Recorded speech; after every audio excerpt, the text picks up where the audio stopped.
All right.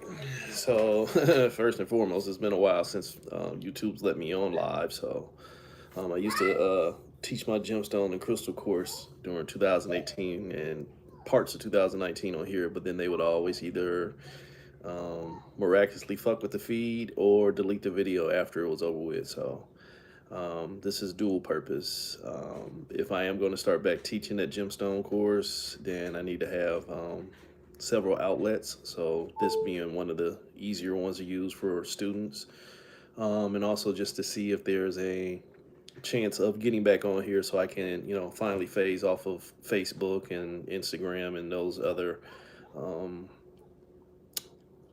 more subjugated platforms. This one ain't no better. Don't do that to yourself, YouTube. This one ain't no better, but there's a little bit more space for expansiveness over here. Again, I am the curator and caretaker and orchestrator of the Phoenix Fyre Will Grid, and this energy is interesting as hell. So, lots of experiences, as I am also one of the participants, one of the 111 participants on the grid. So I'm going through my own experiences as well. Um, but I'm also eating in the extra energy that's filtering around my home where this grid is contained. This is not my first one. So for people like, well, why would you do that? Because I've been doing this for years. So it's come with the territory. But the gist of this reading was about where my thoughts is at today. I looked at the grid and taking a picture of it, and I noticed that holy shit, it's a bunch of threes. From the side angle, it's a bunch of threes. I have a very long-standing relationship with the numerical expression known as three. And oddly enough, I am number three on this grid, and that was not intentional. It just worked out that way. Three for me, tying it back off the tarot. Three has always been associated with the Empress. The Empress is what comes before the Emperor. So in other words, it's the mother.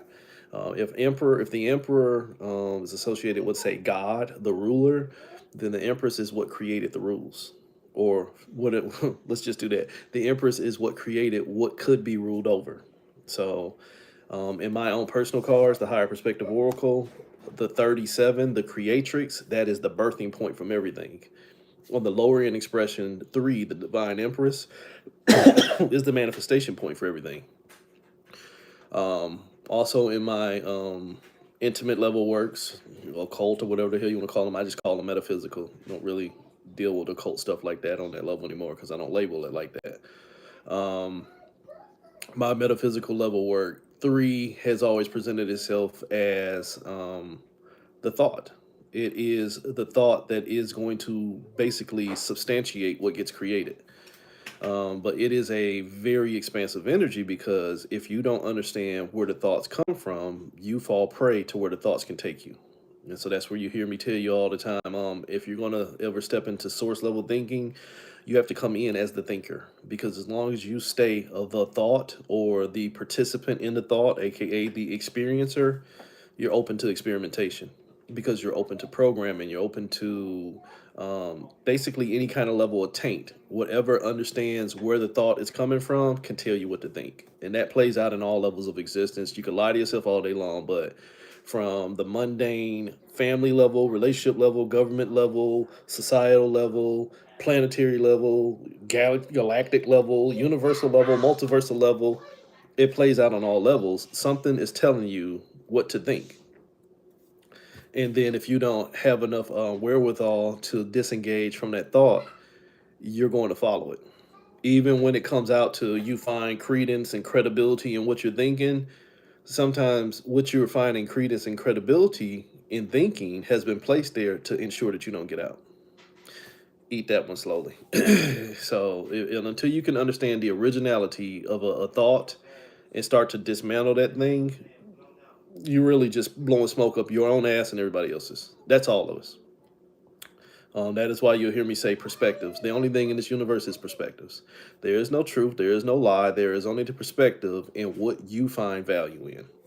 Um, Cold is good for a lot of people, but cold for those of us that have frostbite is bad. So that's a truth. That's a truth for me is that the cold is bad.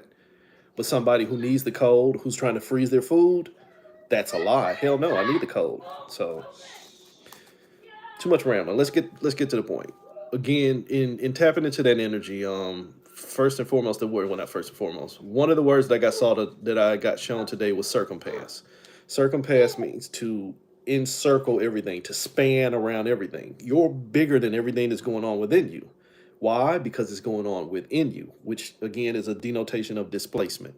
If it's going on within me, then there's something that is bigger than what's on the inside. You get it? Because there's a vessel. And as I left in a comment a few minutes ago before I started this, somebody was like, "Well, these are just avatars." And I mean, yeah, these are avatars. But think about it: the avatars are fed an energy to operate the meat suit. If the energy that's being placed in the meat suit was already tainted before it got to the meat suit, it's just another level of taint. AKA, we can do this in the form of reincarnation. This is not my first life experience. Okay, well then in the last life experience, you were you, but now you're you. You get it? The last life experience, you thought that was you. So now that you're in this one, you think this was you. You're going to the next one, you're gonna think that one's you too, even with correlation to the other times that you were you. Cosmic schizophrenia, cosmic psychosis, mental and temporal displacement. But if you can find glamorization points and understand that this is not my first time, I'm gonna focus on this time while using all those other times. But at what point do I realize I need to cut time out altogether? It's hard because of that three. That thought will keep on creating a field of infinite possibilities and probabilities for you to pull from or pull yourself into, and they're all correlated to the commonality point, you. Only you don't know who you are. We don't know who we are, so we don't understand where the source and origination point for all motion and movement, even if it is just mental, such as thoughts, that once you move your energy in infinite directions, it's still you, but you now have a form of amnesia. So now the energy that is in motion, the thought itself, that still holds the core memory point of what it is, can teach you whatever it wants to. And it's not to say that the thought itself is corrupted, it is whatever is following the flow of the thought meets corruption. Now, if there is something on the other side that is corrupting the thought, you know what? We can't worry about that shit at the end of the day. That gets into too much fantastic existence. And while it's highly plausible that there are many things corrupting us, if you don't stop corrupting yourself, what fucking good does it do to try and worry about who's corrupting you? You get it? Yeah, you need to know who's corrupting you, but if you ain't taking no accountability for the corruption within yourself, how are you going to stop something much higher? And I say that higher in the sense of energetic perspective, not displacement in position. I mean higher as in it is of higher awareness because it is more expansive in its own origin points, that it can point you towards your origin, even if that ain't where you're really from. Eat that one slowly. So again, the thought format I used to use over the last, say, 5 years is this is all source. This is a zero. The zero the zero desires to see itself in reflection. So it wants to see itself from different perspectives. Holy shit, two zeros make an eight. But in seeing itself from multiple perspectives, it now meets struggle. Holy shit, eight is the struggle. In seeing the struggle, it no longer remembers which one was real, so it chases both directions. Take a eight, break it into part, and you get two threes. If you take a eight, I don't know how to do that. You take an eight and you break it apart. See, that could be an eight right there. Excuse my demonstration, but you know what I'm getting at. That could be an eight. You break it apart, you got two threes. If the three says there's a perspective over here, reflection, but a perspective over there, and it chases them, holy shit, you're going after the three, which in this perspective right here is really the eight, which was really the zero in separation. So you're chasing your thoughts, which mean to show you where you fell into struggle, which was the result of your separation. So you get it, those 33s, these experiences that you're chasing from multiple perspectives will only show you where the struggle began. Can you not see where I'm going with that, especially for my people on the Phoenix Wheel Grid? It will only show you where the struggle began. But that was not your origin. That was just where you met resistance. Who were you before the resistance? What were you before the resistance? Meeting the struggle and understanding where the struggle came from now gives you a permission point to understand whether that struggle was really you or if it was just something that meant to take you out of yourself. That's where you have to do the work. From right there, where you hit your 33 and put it back again as an 8, you've met your struggle. That is the beginning of your Phoenix Fire. That is where I learned to be strong. So now I get to the point to where I learned to be strong. I need to disengage from the war or the battle altogether. I need to keep my fires to myself. So your 3 can show you the viral function of the 33, which can show you the separation function of the 8, which could show you the separation of the 0. That's my grandson Zay, and he's really just trying to be noisy because he knows I'm on live, but that's comes to territory. So again, with this Phoenix Fyre Will Grid, be mindful of where your thoughts have now introduced you to where your struggles come from, but don't think that's the beginning or ending of this journey. That is just where a lot of your energy has learned to meet displacement. So let's figure out real quick, because again, this was more of an experiment than anything. Let's figure out where the 3 comes from. We'll use source for last. Remember, I always tell you 0 is the origin point, but 0 was the origin point of a thought and struggle. Take your time with this. If you understand time ain't linear, then it'll make sense to you. But if you keep thinking in past, past, present, future, this might mess with your head. The thought showed you how to think about struggle. So it's a time machine loop of sometimes the thought comes before the thinker. When the thinker loses its position as everything, the thought can show it how to tell that lie. So in this case, we need to figure out the thought. What was the thought?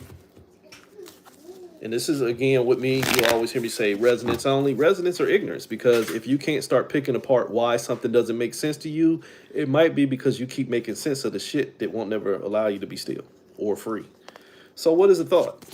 It's the perspective. It's what I keep sharing with. It was my highest vibration.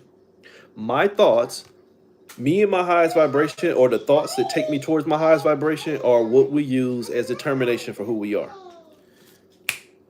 My thoughts that I keep on chasing are going to show me where it's safe for me to share my energy. But remember, I said the first word that you heard me say was perspective. Why? Because 9 for a lot of people is 6. I'll do one for you, for some of y'all that are advanced enough to get it. But look at the 9. It's a 0 with a tail. Look at the 6. It's a 0 with a tail. What's a tail? A story. It is source with a story. Holy shit, what do we call that? A universe. It's you in a verse. It's me in a story of what happened if I separate myself. If I separated myself. This is the Hermit card. This is, if I separate myself, then I'm going to have to get back into healing. If I share my energy with too many things, I might get sick. Only from my perspective, in my experience, sharing your energy with anything that was not already your reciprocal reflection guarantees a sickness. So the thought says, you know what? Get out here and share yourself with everything and then need something to come heal you. What do you mean? That 3 is going to go viral. You're going to get out here and you're going to chase the multiple perspectives of what you can become. And then, holy shit, you share too much. So the 3 becomes a 33. Remember, I told you that 3 becomes an 8. 2 plus 6 is 8. You're only going to reflect on a perspective of where you found yourself. 2, reflection. All I saw was a bunch of 6s. You were already messed up because you lost your 9, your highest vibration. And now you found yourself sharing too much of you. Sharing too much of you, what already was you, is what I heard in my head. I see that clearly. Sharing too much of you with what was already you, only you don't know who you are, means that, holy shit, you a mermaid swimming around the waters, trying to get life. Eat that one slowly. If you're a mermaid, you require water for existence. But if you're swimming around your own waters because you're trying to find safe waters to swim in, you've already placed yourself in danger where you already had safety within. So that's where that 26 becomes 2 plus 6 is 8. Your 33s, your experiences, will have you in an experiment of empathy, What do you mean empathy? Because I am energetically, E, moved, M, into the path, but I don't know why. Empathy. Or I am energetically moved into the path of you. But who are you? I don't know. So that's what I'm trying to do is find out and make sure that we're a perfect fit. Energetic struggle. You're going to share yourself. You're going to share yourself with pieces of you. But if none of you know who you are, all of you are lost. Henceforth, a collective grid, but we're not going to do that. So the 3 will show you the 33. The 3 was a 9. The 33 was actually an 8. Why? Because if you put the 33 together, it does become 8. If you stop chasing the 33 in the same direction and make them face each other, 33 becomes 8. You will find your struggle. The struggle was your experiences. The struggle was the fact that you keep feeding your thoughts. So what is the actual 8? It's another perspective. It's what you love. You love the struggle. And again, here on this realm, on planet Earth, we love our struggle. We love the things that separate us, that make us feel like we're being held together. But if you're being held together where you already been forced into separation, are you not sponsoring tearing yourself apart? Eat that one slowly. Again, the 8, the struggle is love. Because remember, the whole problem was I connected to things that I needed to water me because I didn't water myself. I mean, I shared myself with my own insured destruction. But what was the problem? I saw myself in separation. What was the 8? I saw myself in separation when I should have just saw myself in wholeness. The 8 should have stayed to 0. The 8 should have stayed to 0 and it would have realized, holy shit, that 1-8 was going to be an illusion. That 1-8, me seeing myself in separation as an 8, was going to be the fakest thing that I ever could do, and it was going to be the only thing to guarantee me movement. Only here's the trick. The only thing it guaranteed in the form of movement was your mind, because thoughts only move mentally. They don't move physically until there is a vessel to take the forms of energetic expression, aka manifestation and manipulation. So we have the 3, you shared too much of yourself. The 33, you became empathic for the experience. The 8, the struggle is love. Why? Because the source fell prey to illusion. But remember, I told you just because you met the struggle and you thought it was love, it didn't really show you who you were. It'll just show you that, holy shit, I was already an illusion. Why? In this case, where source was already an illusion, because source fell prey to choice. Source had already gave way to doubt that presented him with the choice, him, non-gender specific, presented it with a choice to choose separation. Again, it's what you hear me call the little choice. You got presented with a knife and a gun and you weren't smart enough not to choose either one. So that means there was already some kind of taint already present. So what was the source before there was separation? It was already in struggle. It was already in struggle because it was already presented. There was nothing before that presentation of self-awareness, because that self-awareness was an initial point, is what that translates into. It was the star card. You were the stars, but your energy had already been presented with a perspective of itself that guarantees separation. So again, if that don't resonate and you don't get it, that's fine. But what that says is the source, before it met separation, already had a piece of struggle in it. There was already some point of division within, because the plentifulness may have been too much. You get it? That was the initial point of measurement. That was, holy shit, I'm full and I need space because I don't know if I can contain all this in. Again, that was doubt before there was choice. That was the pre-initial point of, I don't even know what I'm going to do next. And then the thought came in and said, well, here's your options. So remember I told you at the beginning, in the sense of reincarnation or Ouroboros loops, sometimes the thought comes before the thinker. Remember, this was the original thought to say, go ahead and share. This is the thought before there was an origin. I wouldn't be surprised if the motherfucker said the same thing. This is the thought before there was a source. The illusion of separation. The thought said, you know what? I can tell you what you're doing wrong. This is a thought that says, I can tell you what you're doing wrong. And in trying to convince that initial source that it was doing something wrong by being still, it convinced it to go into separation. Plausibly, that could constitute a separate consciousness being present, or it can constitute, as I just said a minute ago, a time machine function of where the thought has already seen the value of promoting separation, and it only made sure that it happened. Again, I've used this I used this analogy for years. I cannot remember the name of that damn movie, Predestination or something like that, where the guy, he was a cop, he went back in time, had a sex change operation, became a girl, went back in time and met himself as the girl and had sex with himself as the girl while he was still the man and had a baby. That was him. He ensured his own existence by creating a mother and father in essence. A thought that's gone viral that only wants to make sure that it ensures its own existence could very easily do the same. I've been posting about this for a long time, but that's currently here in nature where you see certain levels of parasites that infect the host, and they only ensure the mental processes within the host that will promote the ensured survival of the parasite itself. Resonance only.